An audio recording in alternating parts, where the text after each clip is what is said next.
So ಕೊಟ್ಟಿಯೂರಿಗೆ ಬಂದಿದ್ದೀವಿ. Weak ಡೇಸಲ್ಲಿ ಬಂದ್ರೂ ತುಂಬ ರಶ್ ಆಗಿದೆ. ಏನಕ್ಕೆ ರಶ್ ಆಗಿದೆ, ಏನು ವಿಶೇಷ ಪೂಜೆಗಳಿದೆ ಇವತ್ತು, ಯಾವ ವಿಶೇಷ ಪೂಜೆಯಲ್ಲಿ ಬಂದರೆ ತುಂಬ ಒಳ್ಳೆಯದಾಗುತ್ತೆ ಅನ್ನೋದನ್ನು ಈ ವಿಡಿಯೋದಲ್ಲಿ ತಿಳಿಸ್ಕೊಡ್ತೀನಿ. ಕೊನೆ ತನಕ ವಿಡಿಯೋನ ಸ್ಕಿಪ್ ಮಾಡ್ದೇ ನೋಡಿ. ಮಾರ್ನಿಂಗ್ 5 o'clock ಓಪನ್ ಆಗುತ್ತೆ. Morning closing, night closing time ಇಲ್ಲ.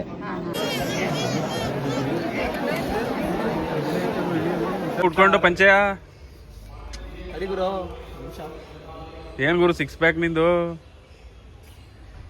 ಸೊ ಫೈನಲಿ ಕೊಟ್ಟಿಯೂರಿಗೆ ಬಂದಿದ್ದೀವಿ. 4 ಗಂಟೆಗೆ ಬಿಟ್ಟಿದ್ದು ಮನೆ. ಟೈಮ್ ಎಷ್ಟು ಇವಾಗ?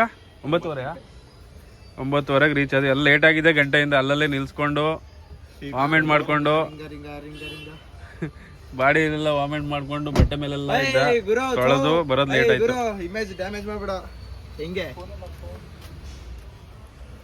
ಬಾರೋ ಮರೆ ಬೇಗ.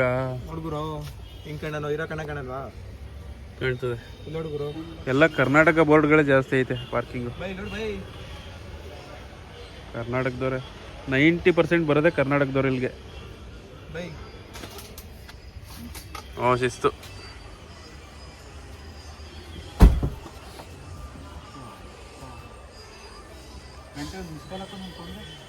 ಇವ್ರಿಗೆ ಅಂತೂ ಕಾಲು ಇಟ್ಟಿದ್ದೀವಿ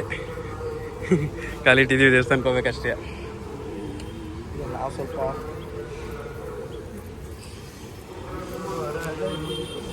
ಗುರು, ನಾನು ಅದ್ರ ಫುಲ್ ರಶ್ ಆಗ್ಬಿಟ್ಟಿರುತ್ತೆ ಅನ್ಕೊಂಡೆ ಬ್ರೋ. ರಶ್ ಆಗಿರುತ್ತೆ ಅನ್ಕೊಂಡೆ. ಇಲ್ಲ, ನಾವು ಪಾರ್ಕ್ ಮಾಡಿರೋದು. ಹಲೋ ಹಾಯ್, ಎಲ್ರಿಗೂ ನಮಸ್ಕಾರ. Welcome back to my YouTube channel. So ಇವತ್ತು ಬುಧವಾರ ನಾವು ಕೊಟ್ಟಿಯೂರಲ್ಲಿದ್ದೀವಿ. ಸೊ ವೀಕ್ ಮಧ್ಯ ದಿನದಲ್ಲಿ ಬಂದಿದ್ದೀವಿ, ಆದ್ರೂ ತುಂಬ ರಶ್ ಇದೆ. ಸೊ ಏನಕ್ಕಪ್ಪ ರಶ್ಶು ಅಂತ ಇತಿಹಾಸಗಳು ನೋಡೋದಾದರೆ, ಇಲ್ಲಿ ಏನು ವಿಶೇಷ ಪೂಜೆಗಳು ಮಾಡ್ತಾರೆ ಅಂದರೆ, ನಾವಿವತ್ತು ಬಂದಿರೋದು ವಿಶೇಷ ಪೂಜೆ ದಿನ ಬಂದಿದ್ದೀವಿ. ಸೊ ಅದಕ್ಕೋಸ್ಕರ ತುಂಬ ರಶ್ ಆಗಿದೆ ಕಂಪೇರ್ ಟು ವೀಕೆಂಡ್ಸು. ಯಾಕೆಂದರೆ ವೀಕೆಂಡ್ಸಲ್ಲಾದರೆ ಎಲ್ರಿಗೂ ರಜೆ ಇರುತ್ತೆ, ಬಂದೇ ಬರ್ತಾರೆ. ಬಟ್ ವೀಕ್ ಡೇಸಲ್ಲೂ ತುಂಬ ರಶ್ ಆಗಿದೆ. ಸೊ ಇವತ್ತು ಏನು ವಿಶೇಷ ಪೂಜೆ ಇದೆ, ಏನು ಯಾವುದದು ವಿಶೇಷ ಪೂಜೆ, ಎಷ್ಟು ವಿಶೇಷ ಪೂಜೆಗಳಿದೆ ಅನ್ನೋದನ್ನು ಈ ವಿಡಿಯೋದಲ್ಲಿ ಫುಲ್ ಡೀಟೇಲ್ಸ್ ಹೇಳ್ತೀನಿ. ಸೊ ಚಾನಲ್ನ ಸಬ್ಸ್ಕ್ರೈಬ್ ಮಾಡಿಲ್ಲ ಅಂದರೆ ಸಬ್ಸ್ಕ್ರೈಬ್ ಮಾಡಿ, ಹಾಗೆ ಲೈಕ್ ಮಾಡಿ, ಕಮೆಂಟ್ ಮಾಡಿ. Thank you. ಸೊ ಪುರಾಣಗಳ ಇತಿಹಾಸ ನೋಡೋದಾದರೆ ಕೊಟ್ಟಿಯೂರಲ್ಲಿ ತುಂಬ ಒಂದು ಇತಿಹಾಸನೇ ಇದೆ. ಸೊ ಇತಿಹಾಸದ ಪ್ರಕಾರ ಹೋಗೋದಾದರೆ, ದಕ್ಷ ಪ್ರಜಾಪತಿ ಒಂದು ದೊಡ್ಡ ಯಾಗವನ್ನು ನಡೆಸ್ತಾ ಇರ್ತಾರೆ.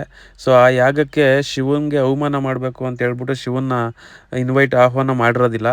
ಸೊ ಸತಿ ಬಂದು ದಕ್ಷನ್ ಮಗಳು. ಸೊ ಶಿವಂಗೆ ಅವಮಾನ ಆಗ್ತಾ ಇರೋದನ್ನು ಕೇಳೋದಕ್ಕೆ ಅಂತ ಬಂದಾಗ, ಯಾಗ ನಡೆಯುವಾಗ ಮಾತಿನ ಚಕಮಕಿ ನಡೆದು ಯಾಗ ಅಂದರೆ ಅಗ್ನಿಕುಂಡಕ್ಕೆ ನೆಗೆದು ಆತ್ಮಹತ್ಯೆನ ಮಾಡಿಕೊಂಡು ಸತ್ತೋಗ್ತಾರೆ. ಸೊ ಅದಕ್ಕೆ ಕೋಪಗೊಂಡು ಶಿವ ವೀರಭದ್ರನ ಅವತಾರ ತಾಳಿ ಸೊ ಅಲ್ಲಿ ದಕ್ಷನ ವಧೆ ಮಾಡಿರ್ತಾರೆ. ಸೊ ಇದು ಒಂದು ಇತಿಹಾಸದ ಪ್ರಕಾರ ನಡೆದಿರೋದು. ಮತ್ತಿಲ್ಲಿ ಇನ್ನೊಂದು ಗಮನಿಸಬೇಕಾಗಿರೋದು ಅಂದರೆ, 2 ಪ್ಲೇಸ್ ಇದೆ. ಒಂದು ಅಕ್ಕರೆ ಕೊಟ್ಟಿಯೂರು ಮತ್ತು ಇಕ್ಕರೆ ಕೊಟ್ಟಿಯೂರು ಅಂದ್ಬಿಟ್ಟು. ಸೊ ಅಕ್ಕರೆ ಮತ್ತು ಇಕ್ಕರೆ ಕೊಟ್ಟಿರೋ 2 ಪ್ಲೇಸಲ್ಲಿ 2 ಆಪೋಸಿಟ್ ಅಂದರೆ ಎದುರು ಬದುರಿಗೆ ಇದೆ. ಸೊ ಅಕ್ಕರೆ ಕೊಟ್ಟಿಯೂರಲ್ಲಿ ನಾವು ಇವಾಗ ಏನು ವಿಶೇಷವಾಗಿ ಫೇಮಸ್ ಆಗಿದೆ, ಸೊ ಅಲ್ಲಿ ತಾತ್ಕಾಲಿಕವಾಗಿ ಗುಡಿಸಲುಗಳನ್ನ ನಿರ್ಮಾಣ ಮಾಡಿ ಅಲ್ಲಿ ಪೂಜೆಯನ್ನು ಮಾಡ್ತಾರೆ ವರ್ಷಕ್ಕೊಂದ್ಸಲ. ಅದು ವೈಶಾಖ ಮಾಸದಲ್ಲಿ ಮಾತ್ರ 28 ದಿನ ಇಲ್ಲ 30 ದಿನ ವರ್ಷದಲ್ಲಿ. ಅಂದರೆ ಆ ಟೈಮ್ ಏನು ಚೆನ್ನಾಗಿದೆ, ವೈಶಾಖ ಮಾಸ ಆ ಟೈಮ್ ನೋಡಿಕೊಂಡು ಇಲ್ಲಿ ಪೂಜೆಯನ್ನು ಸ್ಟಾರ್ಟ್ ಮಾಡ್ತಾರೆ. ಇನ್ನೊಂದು ಇಕ್ಕರೆ ಕೊಟ್ಟಿಯೂರು ಅಂತ ಅದ್ರ ಎದುರುಗಡೆನೇ ಇದೆ, ಪೂರ್ವ ಪಶ್ಚಿಮದಲ್ಲಿ, ಅಂದರೆ ಎದುರು ಬದ್ರಿಗೆ ಇದೆ. ಸೊ ಇಲ್ಲಿ ಬಂದು ದೇವಸ್ಥಾನ ಇದೆ, ಇದು ವರ್ಷ ಪೂರ್ತಿ ಓಪನ್ ಇರುತ್ತೆ, ಇಲ್ಲಿ ಯಾವುದೇ ರೀತಿ ಕ್ಲೋಸ್ ಆಗೋದಿಲ್ಲ. ಸೊ ಅಕ್ಕರೆ ಕೊಟ್ಟಿಯೂರು ಬಂದು ಇದಕ್ಕೆ ವಡಕೇಶ್ವರ ಅಂತಲೂ ಕರೀತಾರೆ, ಇದು ದೇವಸ್ಥಾನಕ್ಕೆ, ಶಿವನಿಗೆ. ಸೊ ಅಕ್ಕರೆ ಕೊಟ್ಟಿಯೂರಲ್ಲಿ ವೈಶಾಖ ಮಾಸದಲ್ಲಿ ಟೆಂಪ್ರವರಿಯಾಗಿ ತಾತ್ಕಾಲಿಕವಾಗಿ ಗುಡಿಸ್ಲು ಅಂದರೆ ಒಣ ಹುಲ್ಲಿನಿಂದ ಸೋಗಿನಿಂದ ಗುಡಿಸ್ಲನ್ನ ನಿರ್ಮಾಣ ಮಾಡಿ ಪೂಜೆಯನ್ನು ಸ್ಟಾರ್ಟ್ ಮಾಡ್ತಾರೆ. ಇಲ್ಲಿ ಇದು ಬಾವಲಿ ನದಿಯ ದಡದಲ್ಲಿದೆ. ಮತ್ತು ಇದು ಒಂದು ಕೊಳ, ಅಂದರೆ ನೀವು ದೇವಸ್ಥಾನ ಸುತ್ತ ಹೋದಾಗ ಗೊತ್ತಾಗುತ್ತೆ, ನೀರು ಹರಿತಾ ಇರುತ್ತೆ. ಇದು ತಿರುವಂಚಿರ ಅನ್ನೋ ಒಂದು ಪವಿತ್ರವಾದಂಥ ಕೊಳ ಅಲ್ಲಿದೆ. ಸೊ ಅದರಲ್ಲೇ ತಾತ್ಕಾಲಿಕವಾಗಿ ನಿರ್ಮಾಣ ಮಾಡಿ 28 ದಿನ ಪೂಜೆಗಳನ್ನು ಮಾಡ್ತಾರೆ. ಮತ್ತು ಇದರಲ್ಲಿ 3 ವಿಶೇಷ ಪೂಜೆಗಳನ್ನು ಕಾಣ್ಬೋದು. ವಿಶೇಷವಾಗಿ 3 ವಿಶೇಷ ಪೂಜೆಗಳಿದೆ. ಇನ್ನೊಂದು ವಿಶೇಷ ಏನಪ್ಪ ಅಂದರೆ, ಈ 28 ದಿನ ನಡೆಯೋ ಆಚರಣೆಗೆ ಏನೇನು ಬೇಕು ಎಲ್ಲ ಸಾಮಗ್ರಿಗಳನ್ನ ಪಕ್ಕದಲ್ಲೇ ಅಂದರೆ ಒಂದು 10 ಕಿಲೋಮೀಟ್ರು ದೂರದಲ್ಲಿರೋಂಥ ತಿರುವನೆಲ್ಲಿ ಮಹಾವಿಷ್ಣು ದೇವಸ್ಥಾನದಿಂದ ಬ್ರಹ್ಮಗಿರಿ ಕಣಿವೆ ಮೂಲಕ ತರ್ತಾರೆ ಅನ್ನೋ ಒಂದು ಪದ್ಧತಿ ಇದೆ ಹಿಂದಿನ ಕಾಲದಿಂದನೂ. ಏನಕ್ಕೆ ವಿಷ್ಣು ದೇವಸ್ಥಾನದಿಂದ ಅಂದರೆ, ಸತಿ ಅಗಲಿದಾಗ ಶಿವ ದುಃಖದಲ್ಲಿದ್ದಾಗ ವಿಷ್ಣು ಬಂದು ಅವ್ರನ್ನ ಸಮಾಧಾನ ಮಾಡ್ತಾರೆ ಅನ್ನೋ ಒಂದು ಆಚರಣೆ ನಂಬಿಕೆ ಇದೆ. ಸೊ ಹಂಗಾಗಿ ವಿಷ್ಣು ದೇವಸ್ಥಾನದಿಂದ ತರ್ತಾರೆ. ಮತ್ತು ಇದನ್ನು ಪೂಜೆ ಮಾಡೋರು ಬಂದು ವೈಶಾಖ ಕುಟುಂಬದವರು, ವೈಶಾಖ ಮಾಸದಲ್ಲಿ ಪೂಜೆ ಮಾಡೋ ವೈಷ್ಣವ ಕುಟುಂಬದವರು ಅಂತ ಹೇಳ್ತಾರೆ. ಅವ್ರನ್ನ ವಿಷ್ಣುವಿನ ಅವತಾರವೆಂದು ನಂಬ್ತಾರೆ. ಸೊ ಹಂಗಾಗಿ ಮತ್ತು ಇನ್ನೊಂದು ಲಂಬೂದರಿ ಬ್ರಾಹ್ಮಣರು ಅಂತ ಇದ್ದಾರೆ, ಅವರು ಶಿವಲಿಂಗವನ್ನು ಪೂಜೆ ಮಾಡ್ತಾರೆ. ಸೊ ಅದಾದಮೇಲೆ ಇನ್ನೂ ತುಂಬ ಒಂದು ಇಂಟ್ರೆಸ್ಟಿಂಗ್ ವಿಚಾರಗಳಿದೆ ಪುರಾಣದ ಪ್ರಕಾರ. ಸೊ ಅಂದರೆ ಸತಿ ಮರಣ ಹೊಂದಿದ ನಂತರ, ಅಗಲಿದ ನಂತರ ಇಲ್ಲಿ ಕಲಿಯ ಒಂದು ಪ್ರಭಾವ ಜಾಸ್ತಿ ಆಗುತ್ತೆ. ಜಾಸ್ತಿ ಆದಾಗ ಕೇರಳ ಸಮುದ್ರದಲ್ಲಿ ಮುಳುಗೋಗ್ಬಿಡುತ್ತೆ. ಸೊ ಈ ಸಮಯದಲ್ಲಿ ಪರಶುರಾಮ ತಾವು ಏನು ಭೂಮಿಯನ್ನು ಗೆದ್ದಿರ್ತಾರೆ ಎಲ್ಲವನ್ನ ಬ್ರಾಹ್ಮಣರಿಗೆ ಬಿಟ್ಕೊಡ್ತಾರೆ, ಅಂದರೆ ವಾಸ ಮಾಡೋಕ್ಕೆ ಬಿಟ್ಕೊಡ್ತಾರೆ. ಸೊ ಭೂಮಿಯನ್ನು ಬಿಟ್ಕೊಟ್ಟು ತಾವು ವಾಸ ಮಾಡೋಕ್ಕೆ ಒಂದು ಯೋಗ್ಯವಾದಂಥ ಜಾಗ ಹುಡುಕ್ತಾ ಇದ್ದಾಗ ತನ್ನ ಕೊಡ್ಲಿ ಏನಿರುತ್ತೆ ಪರಶುರಾಮ, ಅದನ್ನು ಗೋಕರ್ಣದಿಂದ ಕನ್ಯಾಕುಮಾರಿವರೆಗೂ ಎಸಿತಾರೆ. ಸೊ ಆಗ ಕೇರಳದಲ್ಲಿ ಮತ್ತೆ ಸಮುದ್ರದಲ್ಲಿ ಮುಳುಗೋಗಿರ್ತದಲ್ಲ ಈ ಕೊಟ್ಟಿಯೂರು ಅನ್ನೋದು, ಅದು ಮತ್ತೆ ಹೊರ ಬರ್ತದೆ ಅನ್ನೋ ಒಂದು ನಂಬಿಕೆ ಅಂತಿದೆ. ಸೊ ಇದರಿಂದ ಕಲಿದೇವನಿಗೆ ಕೋಪ ಬರೋದು, ಮತ್ತು ಪರಶುರಾಮನ ಮೇಲೆ ಯುದ್ಧಕ್ಕೆ ಹೋಗೋದು, ಅವರಿಬ್ಬರು ಯುದ್ಧ ಆಡೋದು. ಆದರೆ ಕಲಿದು ಪರಶುರಾಮ ಅವ್ರ ಮುಂದೆ ಏನೂ ನಡೆಯೋದಿಲ್ಲ. ಸೊ ಅವ್ರನ್ನ ಸೋಲಿಸ್ತಾರೆ. ಸೊ ಈ ಥರ ಎಲ್ಲ ತುಂಬ ಒಂದು ಕಥೆ ಇದೆ, ಇತಿಹಾಸ ಸಖತ್ತಾಗಿದೆ, ಒಳ್ಳೆ ಇಂಟ್ರೆಸ್ಟಿಂಗ್ ಆಗಿದೆ ಅಂತಲೇ ಹೇಳ್ಬೋದು. ಸೊ ಯುದ್ಧ ಅದಾದಮೇಲೆ ಪರಶುರಾಮರು ಕಲಿಯನ್ನು ಹಿಡ್ಕೋತಾರೆ. ಸೊ ಹಿಡ್ಕೊಂಡು ಕೊಲ್ಲೋದಕ್ಕೆ ಹೋದಾಗ ಮತ್ತು ತ್ರಿಮೂರ್ತಿಗಳೆಲ್ಲ ಪ್ರತ್ಯಕ್ಷ ಆಗಿ ಸೊ ಅವ್ರನ್ನ ಬಿಟ್ಬಿಡುವಂತ ಮನವಿ ಮಾಡ್ಕೋತಾರೆ. ಸೊ ಅವಾಗ ಪರಶುರಾಮ ಒಂದು ಕಂಡೀಷನನ್ನು ಹಾಕ್ತಾರೆ. ತನ್ನ ಗುರುವಾದ ಸ್ವಯಂಭು ಶಿವಲಿಂಗವನ್ನು ಬಿಟ್ಟು, ಅಂದರೆ ಈ ಕೊಟ್ಟಿಯೂರಲ್ಲಿ ಇರ್ತಾರಲ್ಲ ಶಿವಂದು ದುಃಖದ ಸ್ಥಳ, ಅಲ್ಲಿಗೆ ಬರಬಾರ್ದು ಅಂತ ಒಂದು ಷರತ್ತಿನ ಮೇಲೆ ಅವ್ರನ್ನ ಬಿಡುಗಡೆ ಮಾಡ್ತಾರೆ. ಸೊ ಇದು ಇತಿಹಾಸ, ಇನ್ನೂ ತುಂಬ ಇತಿಹಾಸ ಇದೆ, ಸಖತ್ತಾಗಿದೆ. ಸೊ ಅದಾದಮೇಲೆ ಅಲ್ಲಿಂದ ಪರಶುರಾಮರೇ ಶಿವಲಿಂಗವನ್ನು ಪೂಜೆ ಮಾಡೋಕ್ಕೆ ಸ್ಟಾರ್ಟ್ ಮಾಡ್ತಾರೆ. ಅದು ಈ ಪುರಾತನ ಕಾಲದಿಂದನೂ ಹಂಗೆ ನಡ್ಕೊಂಡು ಬಂದಿದೆ. ಇನ್ನೊಂದು ವಿಶೇಷ ಏನಪ್ಪ ಅಂದರೆ, ಸತಿ ಅಗ್ನಿಕುಂಡಕ್ಕೆ ಆರಿರುವಂಥ ಜಾಗ ಅಮ್ಮರಕ್ಕಲ್ ಅಂತ ಕರೀತಾರೆ, ಅಮ್ಮರಕ್ಕಾಲ್ ಅಂದ್ಬಿಟ್ಟು. ಸೊ ಆ ಜಾಗವನ್ನು ಇವಾಗಲೂ ಯಾರೂ ಪೂಜೆ ಮಾಡೋದಿಲ್ಲ. ಸೊ ಇದು ಸ್ವಲ್ಪ ಇತಿಹಾಸದ ಬಗ್ಗೆ ಹೇಳಿದ್ದಾಯಿತು. ಇನ್ನೂ ತುಂಬ ಇದೆ, ಇನ್ನೊಂದು ವಿಡಿಯೋದಲ್ಲಿ ಹೇಳ್ತೀನಿ. ಸೊ ಇವಾಗ ವಿಶೇಷ ಪೂಜೆಗಳು ಯಾವುದು ಅಂತ ಹೇಳ್ತೀನಿ ಅಂತ ಹೇಳಿದ್ದೆ. ಸೊ ವಿಶೇಷ ಪೂಜೆಗಳು ಬಂದು ಅಕ್ಕರೆ ಕೊಟ್ಟಿಯೂರಲ್ಲಿ ಟೆಂಪ್ರವರಿ ಗುಡಿಸಲುಗಳನ್ನು ಮಾಡಿ 3 ವಿಶೇಷ ಪೂಜೆಗಳನ್ನು ಮಾಡ್ತಾರೆ. ಅಂದರೆ 28 ದಿನ ಏನು ಓಪನ್ ಇರುತ್ತೆ, ಆ 28 ದಿನದಲ್ಲಿ 3 ವಿಶೇಷ ಪೂಜೆಗಳನ್ನು ಮಾಡ್ತಾರೆ. ಅದರಲ್ಲಿ ಫಸ್ಟ್ ಯಾವುದರಿಂದ ಸ್ಟಾರ್ಟ್ ಆಗುತ್ತೆ ಅಂದರೆ, ನೇಯಟಮ್ ಅಂತ ಒಂದು ವಿಶೇಷವಾದ, ಅಂದರೆ ಪೂಜೆ ಸ್ಟಾರ್ಟ್ ಆಗೋದೇ ಇದರಿಂದ. ಅಂದರೆ ಇಲ್ಲಿರ್ತಕ್ಕಂಥ ವೈಶಾಖ ಕುಟುಂಬದವರು ಮತ್ತು ಬ್ರಾಹ್ಮಣರು ತುಪ್ಪನ ತಗೊಬಂದು ಅದರಿಂದ ಪೂಜೆಯನ್ನು ಸ್ಟಾರ್ಟ್ ಮಾಡ್ತಾರೆ. ಸೊ ಇದಕ್ಕೆ ನೇಯಾಟಮ್ ಅಂದ್ಬಿಟ್ಟು ಕರೀತಾರೆ, ತುಪ್ಪನ ಅರ್ಪಿಸಿ ಪೂಜೆ ಮಾಡೋದು. ಇನ್ನೊಂದು ಬಂದು ಎಳ್ನೀರು ವಯಪ್ಪು, ಅಂದರೆ ಎಳ್ನೀರನ್ನ ಅರ್ಪಿಸಿ ಪೂಜೆ ಮಾಡ್ತಕ್ಕಂಥದ್ದು, ಇದು 2ನೇ ವಿಶೇಷ ಪೂಜೆ. ಸೊ ಇನ್ನೊಂದು 3ನೇದು ಏನಪ್ಪ ಅಂದರೆ ರೋಹಿಣಿ ಆರಾಧನಾ, ಅಂದರೆ ಎಮೋಷನಲ್ ಕನೆಕ್ಟ್ ಆಗೋಂಥ ರೋಹಿಣಿ ಆರಾಧನಾನ ಮಾಡ್ತಾರೆ. ಸೊ ನಾವಿವತ್ತು ಬಂದಿರೋದು ಇವತ್ತೇ ರೋಹಿಣಿ ಆರಾಧನಾ ಪೂಜೆ ಇವತ್ತು ನಡೀತಾ ಇದೆ. ಸೊ ಅದಕ್ಕೋಸ್ಕರನೇ ತುಂಬ ರಶ್ ಇದೆ. ಎಷ್ಟು ರಶ್ ಇದೆ ಅಂದರೆ, ತಿರುಪತಿನಲ್ಲಿ ಹೆಂಗೆ ಲಾಕ್ ಮಾಡಿ ಬಿಡ್ತಾರೆ ಆ ಥರ ಅಷ್ಟು ರಶ್ ಇದೆ. ನೋಡ್ತಾ ಇದ್ದೀರಲ್ಲ ನೋಡಿ, ಇಲ್ಲಿ ಎಷ್ಟು ರಶ್ ಇದೆ ಅಂದರೆ, ಗೇಟ್ಗಳ ಥರ ಅಲ್ಲಲ್ಲೇ ಗೇಟ್ಗಳ ಥರ ಮಾಡ್ಕೊಬಿಟ್ಟಿದ್ದಾರೆ. ಹೆಚ್ಚು ಕಮ್ಮಿ ಒಂದು 500ರಿಂದ 600 ಜನ. ಅಂದರೆ ಇಲ್ಲಿ 2 ಲೈನ್ ಇದೆ, 2 ಕಡೆ ಎಂಟ್ರಿ ಇದೆ, ಬ್ಯಾಕ್ ಸೈಡು ಮತ್ತು ಫ್ರಂಟ್ ಸೈಡು. ಅಂದರೆ ಅಕ್ಕರೆ ಕೊಟ್ಟಿಯೂರು ಇಕ್ಕರೆ ಕೊಟ್ಟಿಯೂರು 2 ಆಪೋಸಿಟ್ ಇದೆಯಲ್ಲ, ಆ ಕಡೆ ಒಂದು ಎಂಟ್ರಿ ಇದೆ, ಮತ್ತು ಇನ್ನೊಂದು ಕಡೆ ಒಂದು ಎಂಟ್ರಿ ಇದೆ. ನಾವು ಅಲ್ಲಿ ಹೋಗಲಿಲ್ಲ, ಈ ಕಡೆ ಬಂದುಬಿಟ್ವಿ. ಸೊ ಹಂಗಾಗಿ ನಾವು ಈ ಕಡೆ ಲಾಕ್ ಆಗಿದ್ದೀವಿ. ಸೊ ಇಲ್ಲಿ ಬ್ಯಾಚ್ ವೈಸ್ ಬಿಡ್ತಾ ಇದ್ದಾರೆ, ಅದಕ್ಕೆ ತುಂಬ ರಶ್ ಇದೆ. ಸೊ ಏನು ಮಾಡೋಂಗಾಗಲ್ಲ. ಇಲ್ಲಿಗೆ ಬಂದ ಮೇಲೆ ಗೊತ್ತಾಯಿತು. ನಾವು ಇಲ್ಲಿ ಒಬ್ರನ್ನ ಕೇಳಿದ್ವಿ, ಅಂದರೆ ಈಗ ಹಾಗೆ ಮಾತಾಡ್ತಾ ಏನು ಅಂತ ಕೇಳಿದಾಗ ಇವತ್ತು ವಿಶೇಷ ಪೂಜೆ ಇದೆ ಅಂತ ಹೇಳಿದ್ರು, ರೋಹಿಣಿ ಆರಾಧನಾ. ಸೊ ಹಂಗಾಗಿ ತುಂಬ ರಶ್ ಇದೆ. ಸೊ ವೀಕ್ ಡೇಸಲ್ಲಿ ಬಂದ್ರೂ ಈ ಥರ ರಶ್ ಅನುಭವಿಸ್ಬೇಕಾಗುತ್ತೆ. ನಮಗೆ ಗೊತ್ತಾಗಿರಲಿಲ್ಲ ಇವತ್ತು ಪೂಜೆ ಇದೆ ಅಂತ, ಬಟ್ ನಾವು ಬಂದಿದ್ದು ಒಳ್ಳೆಯದೇ ಆಯಿತು ಅನಿಸುತ್ತೆ. ಯಾಕೆಂದರೆ ಒಂದು ವಿಶೇಷ ಪೂಜೆಯಲ್ಲಿ ಬಂದಿದ್ದೀವಿ. ಸೊ ಹಂಗಾಗಿ ತುಂಬ ಖುಷಿನೂ ಇದೆ. ಮತ್ತು ಇನ್ನೇನಪ್ಪ ಅಂದರೆ, ದೇವಸ್ಥಾನಕ್ಕೆ ಬರೋ ಬೆಸ್ಟ್ ಟೈಮಿಂಗ್ ಅಂದರೆ ಅರ್ಲಿ ಮಾರ್ನಿಂಗ್ ಬಂದರೆ ತುಂಬಾ ರಶ್ ಕಮ್ಮಿ ಇರುತ್ತೆ. ಅರ್ಲಿ ಮಾರ್ನಿಂಗ್ ಅಂದರೆ 5 ಗಂಟೆಗೆ ಓಪನ್ ಆಗುತ್ತೆ. ಸೊ 5 ಗಂಟೆಯಿಂದ 7 ಗಂಟೆ ಒಳಗಡೆ ಎಲ್ಲ ಏನು ಪೂಜೆ ನಡೆಯುತ್ತೆ ಅಲ್ಲಿಗೆ ಯಾವುದೇ ರಶ್ ಇರೋದಿಲ್ಲ. ಒಂದು ಬ್ಯಾಚ್ ಬಿಟ್ಟರು, ಇವಾಗ ನೆಕ್ಸ್ಟ್ ನಮ್ಮನ್ನ ಅಲ್ಲಿಗೆ ಬಿಡ್ತಾರೆ. ಸೊ ಮತ್ತು ಅಲ್ಲಿಂದ ನೋಡಿ ಅಲ್ಲೊಂದು ಬ್ರಿಡ್ಜ್ ಕಾಣ್ತಾ ಇದೆ. ನಾವು ಫಸ್ಟ್ ಬ್ರಿಡ್ಜಿಂದ ಬಂದ್ವಿ, ಅದು ಸೆಕೆಂಡ್ ಬ್ರಿಡ್ಜು ನೋಡ್ತಾ ಇದ್ದೀರಿ ನೋಡಿ. ನಮ್ಮ ಹಿಂದ್ಗಡೆಗೆ ಮತ್ತೆ ಇನ್ನೊಂದು ಲಾಕ್ ಮಾಡ್ತಾರೆ. ಓಕೆ, ಸೊ ನಾವು ಇಲ್ಲಿದ್ದೀವಿ. ನೆಕ್ಸ್ಟ್ ಅದಾದ್ಮೇಲೆ ನಾವು ಹೋಗಬೇಕು ನೋಡಿ. ಸೆಕೆಂಡ್ ಬ್ಯಾಚಿಗೆ ಬಂದ್ವಿ. ಇದಾದಮೇಲೆ ಇನ್ನೂ ತುಂಬ ರಶ್ ಇದೆ, ಏನು ಮಾಡೋಕ್ಕಾಗಲ್ಲ.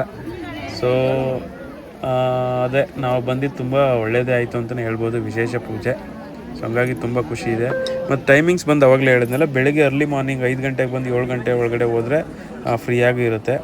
ಮತ್ತು ಸಂಜೆ ಒಂದು 6 ಗಂಟೆ ಮೇಲೆ ಬಂದರೆ ಎಷ್ಟು ಗಂಟೆ ಕ್ಲೋಸ್ ಆಗುತ್ತೆ ಟೈಮಿಂಗ್ಸ್ ಏನಿಲ್ಲ, ಅದು ಹೇಳೋದಿಲ್ಲ. ಆನೆ ಬಂದು ಹೋಗಾದ್ಮೇಲೆ ಕ್ಲೋಸ್ ಆಗೋದು ದೇವಸ್ಥಾನ. ಅದಕ್ಕಾಗಿ ಸಂಜೆ ಮೇಲೆ ಬಂದ್ರೂ ದೇವಸ್ಥಾನ ಫ್ರೀಯಾಗಿರುತ್ತೆ. ಸೊ ಇನ್ ಬಿಟ್ವೀನ್ ಮಧ್ಯದಲ್ಲಿ ಬಂದ್ರಂತೂ ತುಂಬ ರಶ್ ಇರುತ್ತೆ, ಏನು ಮಾಡೋಕ್ಕಾಗಲ್ಲ. ನೋಡಿ ಇಲ್ಲಿ ನೀರನ್ನ ಕೊಡ್ತಾಯಿದ್ದಾರೆ, ಅಂದರೆ ಕ್ಯೂವಲ್ಲಿ ನಿಂತಿರ್ತಾರಲ್ಲ ಜನಗಳು, ಹಂಗಾಗಿ ಜನಗಳಿಗೆ ನೀರನ್ನ ಕೊಡ್ತಿದ್ದಾರೆ. ಸೊ ಇದಕ್ಕೆ ನೀರು ಬಂದು ಇನ್ನೊಂದು ಏನಪ್ಪ ಇಷ್ಟ ಆಗಿದ್ದು ಅಂದರೆ ಬಿಸಿನೀರನ್ನು ಕೊಡ್ತಾಯಿದ್ದಾರೆ. ಬಿಸಿನೀರಲ್ಲಿ ಅಂದರೆ ತುಳಸಿನ ಹಾಕಿ, ಇವಾಗ ಹೊರ್ಗಡೆಯಿಂದೆಲ್ಲ ಬಂದಿರ್ತಾರೆ, ಸೊ ಅವ್ರಿಗೆ ನೀರು ವೇರಿಯೇಷನ್ ಆದಾಗ ಹೆಲ್ತ್ ಇಶ್ಯೂಸ್ ಆಗೋದು, ನೆಗಡಿ ಕೆಮ್ಮಲು ಈ ಥರ ಆಗೋದು, ಇದನ್ನೆಲ್ಲ ಆಗಬಾರ್ದು ಅಂದ್ಬಿಟ್ಟು ಮೋಸ್ಟ್ಲಿ ಅದೇ ಕಾರಣಕ್ಕೆ ತುಳಸಿನ ಹಾಕಿ ಬಿಸಿನೀರು ಕೊಡ್ತಾಯಿದ್ದಾರೆ. ಇದೊಂದು ತುಂಬ ಇಷ್ಟ ಆಯಿತು. ಮತ್ತು ಏನಪ್ಪ ಅಂದರೆ ಲಾಸ್ಟ್ ವೀಕು ವೀಡಿಯೋಸ್ ಎಲ್ಲ ಕರ್ನಾಟಕದಲ್ಲಿ ನೋಡಿದ್ದೀವಿ, ಕನ್ನಡದವ್ರಿಗೆಲ್ಲ ಇದು ಮಾಡ್ತಿದ್ದಾರೆ ಲ್ಯಾಂಗ್ವೇಜು, ಮತ್ತು ಅವ್ರ ಕಡೆಯವ್ರಿಗಾದರೆ ಬಿಡ್ತಿದ್ದಾರೆ, ನಮ್ಮನ್ನು ಬಿಡ್ತಿಲ್ಲ ಅಂತ. ಸೊ ಇಲ್ಲಿ ನೋಡಿದ್ರೆ ಆ ಥರ ಸಿಚುವೇಶನ್ ಏನಿಲ್ಲ. ಸೊ ಹಂಗೆ ಏನೂ ಮಾಡಿಲ್ಲ, ಸುಮ್ಮನೆ ಏನೋ ಅವ್ರಿಗೇನಾಯಿತು ಅಂತ ಗೊತ್ತಿಲ್ಲ. ಇವಾಗ ಹೆಂಗೆ ಅಂದರೆ ನಮ್ಮ ಕಡೆ ಎಲ್ಲ ಜಾಗ ಸಿಕ್ಕದು ಸಾಕು, ಹೋಗ್ಬಿಡೋಣ ಬೇಗ ಪೂಜೆ ಮಾಡಿಸ್ಕೊಂಡು ಯಾವುದೋ ಗ್ಯಾಪಲ್ಲಿ ನುಗ್ಬೋಣ ಅಂತ ಹೋಗ್ತೀವಿ. ಅದೆಲ್ಲ ತಪ್ಪು. ಯಾಕೆಂದರೆ ದೇವಸ್ಥಾನಕ್ಕೆ ಬಂದಿರ್ತೀವಿ, ಲೇಟ್ ಆದರೂ ಪರವಾಗಿಲ್ಲ. ನಾವು ಇವಾಗ ಎಷ್ಟಾಯಿತು 9 ಗಂಟೆಗೆ ಬಂದಿರೋದು, ಇನ್ನೂ ಒಂದು ಲೈನ್ ಬಿಡೋಕ್ಕೆ 1.5 ಅವರ್ 2 ಅವರ್ ತೊಗೋತಿದ್ದಾರೆ. ಜನಗಳನ್ನ ಬಿಡ್ತಾನೇ ಇಲ್ಲ. 2 ಲೈನ್ ಇದೆ, ಆ ಕಡೆ ಒಂದು ಲೈನ್, ಈ ಕಡೆ ಒಂದು ಲೈನು, ಆ ಕಡೆ 1,000 ಜನ, ಈ ಕಡೆ 1,000 ಜನ. ಸೊ ಈ ಥರ ಬಿಡ್ತಿದ್ದಾರೆ. ಹಿಂಗಾದಾಗ ವೆಯ್ಟ್ ಮಾಡಲೇಬೇಕಾಗುತ್ತೆ. ಇವನ್ ಇಲ್ಲಿ ವಯಸ್ಸಾದವ್ರು ಇದ್ದಾರೆ, ಪಾಪು ಎತ್ಕೊಂಡಿರೋರು ಇದ್ದಾರೆ, ಮತ್ತು ಕನ್ಸರ್ನ್ ಇವಾಗ ಪಾಪು ಎತ್ಕೊಂಡಿರೋರಿಗೆ ಮತ್ತು ಏಜ್ ಆದವ್ರಿಗೆ, ಅಂದರೆ ಅವ್ರಿಗೆ ಇವಾಗ ಮೆಡಿಕಲ್ ಅಸಿಸ್ಟೆನ್ಸ್ ಆಗಿರ್ಬೋದು, ಇಲ್ಲ ನೀರು ಕೊಡೋದಾಗಿರ್ಬೋದು, ಇಲ್ಲ ಕುತ್ಕೊಳ್ಳೋಕೆ ರೆಸ್ಟ್ ಮಾಡೋಕ್ಕೆ ಜಾಗಗಳಾಗಿರ್ಬೋದು, ಇದನ್ನೆಲ್ಲ ಕೊಡ್ತಿದ್ದಾರೆ. ಸೊ ಮೊನ್ನೆ ಏನು ಇನ್ಸಿಡೆಂಟ್ ಆಯಿತು ಅದನ್ನು ಇವ್ರ ಬಾಯಲ್ಲೇ ಕೇಳೋಣ ಬನ್ನಿ. ஃபுல்லாக க்ளோஸ்.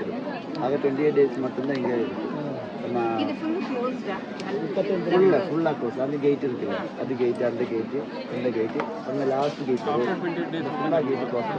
இங்கே யாரும் இல்லை. இந்த 28 days, இந்த 24 open next year June May June ನಿಮಗೆಲ್ಲ ಸ್ಯಾಲರಿ ಕೊಡ್ತಾರೆ. ಹಾಂ ಸರ್, ಅದೇ ಹಂಗೆ. ಇದು ಪ್ರೈವೇಟ್ ಗೌರ್ಮೆಂಟ್ ಸರ್ ಮಲಬಾರ್ ದೇವಸ್ಥಾನ ಬೋರ್ಡ್ಲ ಗೌರ್ಮೆಂಟ್. ಕೇರಳ ಗೌರ್ಮೆಂಟಾ? ಹಾಂ ಕೇರಳ. நிறைய people ஓ இந்த 2 years தர்ஷன் போயிட்டு வந்தீங்க. இங்கே 2 years பேக்னா இங்கே மலையாளி கேரளா மட்டும்தான். இது இப்போ இந்த 2 years ஆயிடுது. இந்த Karnataka, Tamil Nadu publicity.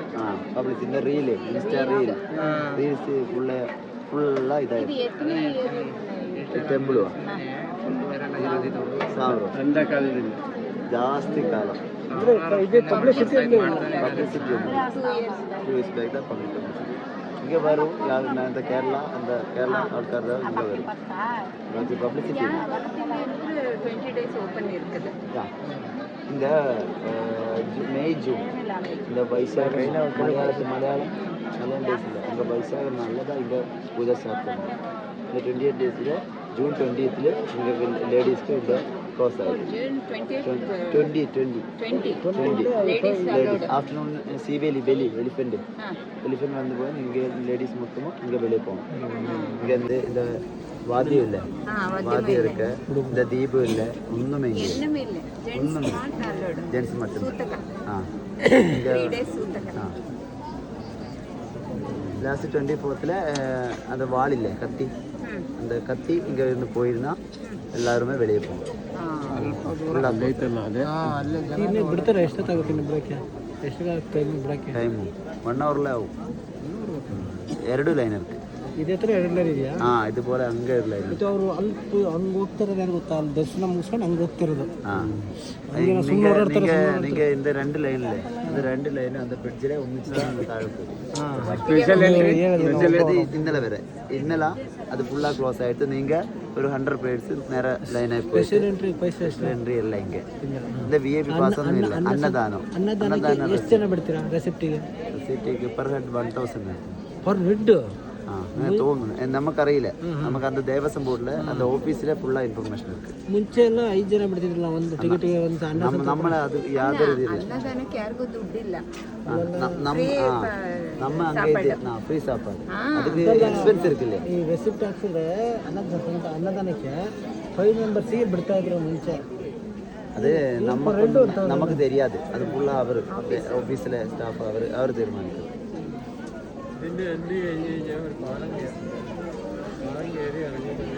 Daily time change ആയിരുന്നു.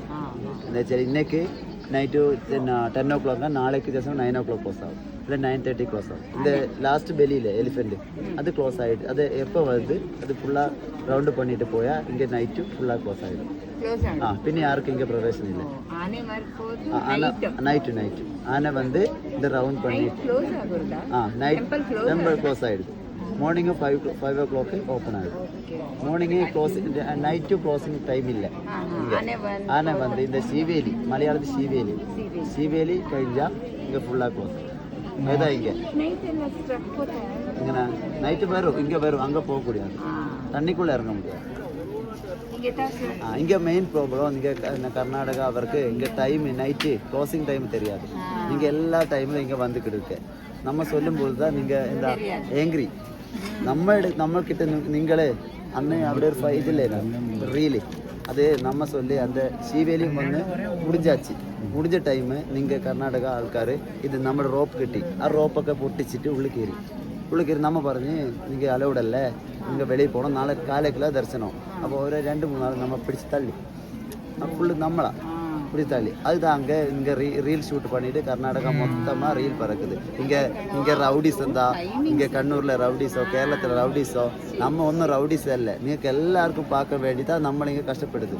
நம்ம ஃபுல்லாக 12 days இருக்குல்ல, நாங்கள் 28 days നിങ്ങൾക്ക് எல்லாருக்கும் நல்ல தரிசனம் பண்ணிட்டு தான் இங்கே வெயிட் பண்ணுது. அதுதான் நீங்கள் കുറേ ஆள் வந்துட்டு நெகட்டிவ், ரொம்ப நெகட்டிவ் அங்கே கர்நாடகில். நமக்கு நம்ம அதே 100ல ஒரு 50 ಇಲ್ಲ 10%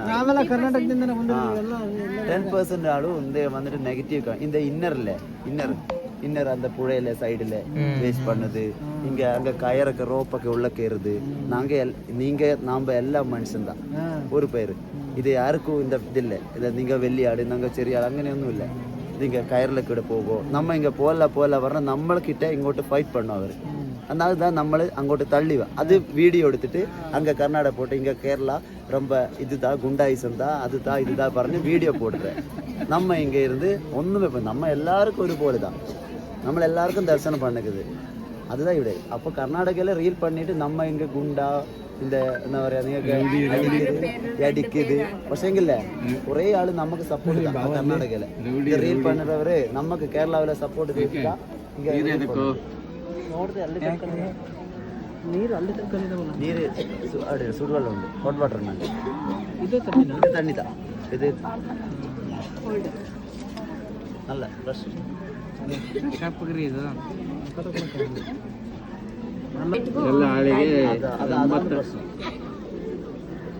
നമുക്കിവിടെ main problem language issue. Karnataka എല്ലാവർക്കും തമിഴ് മലയാളം നിങ്ങൾക്ക് മലയാളം தெரியாது, നമുക്ക് കന്നഡ தெரியாது. அதுதான் இங்கே லாங்குவேஜ் தான் மெயின் ப்ராப்ளம். நம்ம சொல்லுது இந்த ஒன்றும் നിങ്ങൾക്ക് ഒന്നും പറയാം, கொஞ்சம் നമുക്ക് ഒന്നും പറയുന്നില്ല. കന്നഡയല്ലേ, ಈಗ ಕನ್ನಡ ಇಲ್ಲ ಅಕ್ಕ.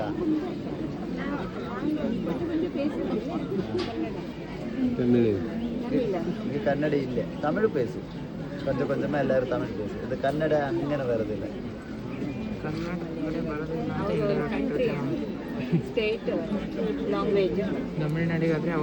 இங்கே அங்கே போய் சொல்ல, இங்கே க்ளோசிங் டைம் இல்லை. இந்த சீவேலி முடிஞ்சுதான் இந்த க்ளோசிங் டைம். நமக்கு இந்த க்ளோசிங் டைம் சொல்ல முடியாது. சம் டெம்பிள்ஸில் இது ராவிலே மார்னிங்கும் 5 o'clock ஓப்பனிங்கும், நைட்டு 8 o'clock க்ளோசிங் டைம் இருக்குது. இங்கே டைம் இல்லை, அதுதான் மெயின் ப்ராப்ளம். இந்த சீவேಲಿ ಬೆಲಿ முடிஞ்சிட்டு தான் இந்த க்ளோசிங் டைಮ್. ಆನೆ ರಾತ್ರಿ ಯಾವಾಗ ಬಂದು ಹೋಗುತ್ತೋ ಅಷ್ಟ್ರ ಮೇಲೆ ಯಾರನ್ನೂ ಬಿಡಲ್ಲ. 10ಕ್ಕೆ ಬರ್ಬೋದು, ನಿನ್ನೆ 10ಕ್ಕೆ ಬಂದಿತ್ತಂತೆ, ಇವತ್ತು 9ಕ್ಕೆ ಬಂದಿದ್ದೆ. ಸಂಜೆ ಫ್ರೀ ಆಗುತ್ತಾ ದರ್ಶನ? ಇಲ್ಲ, ಸಂಜೆ ആള് കുറയും. അങ്ങനെ വെച്ചാൽ ഒരു 4 മണി 5 മണി ആ സമയത്ത് ഇത്ര ಜಾಸ್ತಿ ಕ್ರೌಡ್ ಇಲ್ಲ, കുറച്ച് ಸ್ವಲ್ಪ ಕ್ರೌಡ್.